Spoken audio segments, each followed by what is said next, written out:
यांची पत्रकार परिषद सुरू आहे, ती आपण बातमी बघूया. चौकशी करण्याचा निर्णय झाला आहे. हरकत काही नाही, शेवटी सरकार तुमचं आहे, चौकशा तुम्ही करू शकता, जे दोषी आहेत त्यांच्यावर कारवाई करा. पण वस्तुस्थिती काय आहे तर एकूण ही सगळी जलयुक्त शिवाराची मोहीम जी आहे, एका अर्थाने मोहीम म्हणायला पाहिजे, अभियान म्हणायला पाहिजे, चळवळ म्हणायला पाहिजे, ती केवळ सरकारने दिलेल्या पैशाच्या जीवावर चालली नाही, तर त्याच्यामध्ये मोठ्या प्रमाणावर गावागावांमधला जनसहभाग आहे.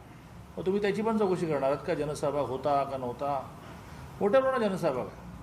किंबहुना जलयुक्त शिवाराची अट होती की त्या गावाचा सहभाग शारीरिक आणि काही प्रमाणामध्ये आर्थिक असला तरच मग सरकारी पैसे वेगवेगळ्या डिपार्टमेंटमधले 2-3 डिपार्टमेंटचे पैसे हे एकत्र केले जायचे. तर प्रचंड मोठा जनसहभाग येतो. मोठमोठी आमिर खान, नाना पाटेकर, मकंद अनासपुरेंसारखी मंडळी, मकंद अनासकरसारखी मंडळी या सगळ्यामध्ये इन्व्हॉल्व होती. 5 वर्षामध्ये जमिनीतला पाण्याचा साठा वाढला की नाही हे शेतकऱ्यांनीच अनुभवलं. शेतकरी एकाच्या ऐवजी 2 पिकं घ्यायला लागले. ज्या भागामध्ये रब्बीचं पीक नव्हतं त्या भागात रब्बीचं पीक घ्यायला लागल्याचं कारण जमिनीतल्या पाण्याचा साठा वाढल्यामुळे विहिरींना पाणी यायला लागलं, त्या ठिकाणच्या प्रामुख्याने बोरवेलला पाणी यायला लागलं आणि त्याच्यातून एका अर्थाने हे पाणी हे आपल्याला शेताला वापरायला द्यायची परवानगी दिल्यामुळे पिकंही एकाऐवजी 2 शेतकरी घ्यायला लागला. हा अनुभव आहे. दुष्काळी भाग असणारा औरंगाबाद, जालना वगैरे भागामधले पाण्याचे टँकर ह्या मे महिन्यामध्ये कमी झाले, ही पण वस्तुस्थिती आहे. आकडेवारी घ्यायची झाली तर एकूण 6,41,560 इतकी कामं झाली. या कामांमधली कॅगने किती तपासली कामं? 1128. हे पर्सेंटेज किती येतं? 0.17%. याचा अर्थ 99.83 इतकी कामं चेकच नाही झाली.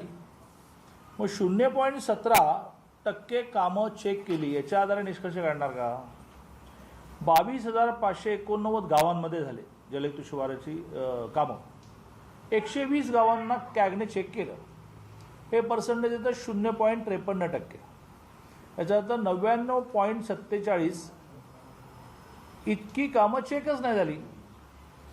आणि सगळ्यात महत्त्वाचं म्हणजे ही जी कामं चेक झाली 120 कामं, त्यातला रिपोर्ट असा म्हणतो की ही कामं पूर्ण झालेली आहेत. आणि त्यामुळे मला असं वाटतं की केवळ राजकीय आकसापोटी हे चाललं आहे. मेट्रोच्या विषयामध्ये नवीन सरकारने, महाविकास आघाडी सरकारने IAS ऑफिसर सौनिकांच्या नेतृत्वाखाली जी समिती नेमली होती, त्याचा रिपोर्ट लीक झाला आणि त्याच्यातून हे क्लिअर झालं की या सरकारने RA-मधून कारशेड शिफ्ट करणं हे प्रॅक्टिकल नाही आहे. मग आता हे सगळं अंगाशी आलं म्हणून मग जलयुक्त शिवार भाजपच्या अंगावर पलटवायचं का? तर मग मी सुरुवातीलाच म्हटलं की काही अडचणच नाही, तुमची अकृत्रिम काव्यानं मेजॉरिटी आहे, त्यामुळे तुम्ही चौकशी करू शकता.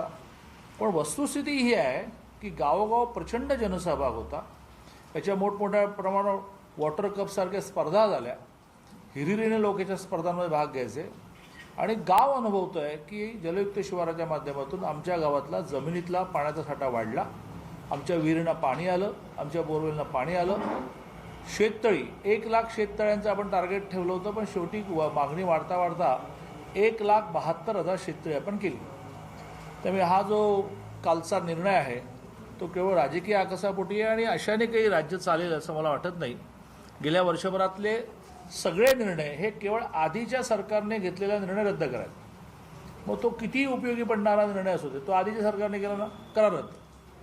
मग तो डायरेक्ट निवडणुका गावामध्ये सरपंचाच्या त्या गावाला हव्यात, पण नाही आधीच्या सरकारने केल्या ना, करा कॅन्सल. मग प्रभाग सिस्टीम ही लोकांना आवश्यक आहे, नाही पण आधीच्या सरकारने केलं आहे ना, नगरपालिका महानगरपालिका प्रभाग सिस्टीम करा कॅन्सल. असा सपाटा याने लावलेला आहे. असा एक जलयुक्त शिवाराच्या चौकशीचा विषय.